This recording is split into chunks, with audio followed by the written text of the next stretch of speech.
করার তো আমরা করছি, কিন্তু আমাদের প্রতিবাদের আওয়াজটা পৌঁছাবে কোথায়?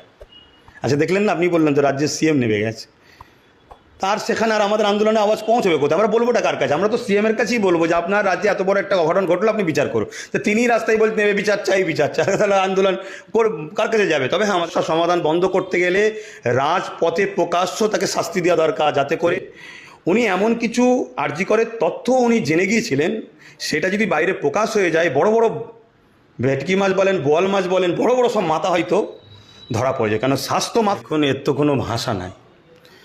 এ বিষয়টা কিভাবে আমার কথাটাকে, মনের কষ্টের কথা বা আমার রাজ্য বা আমার দেশের যা ভৌগোলিক পরিস্থিতি দিনের পর দিন হচ্ছে, একজন দেশের নাগরিক হিসাবে, রাজ্যের মানুষ হিসাবে আমার ভেতরে যে ব্যথা বেদনা আছে, এটা তো ভাষা দিয়ে আমি বলতে পারছি না।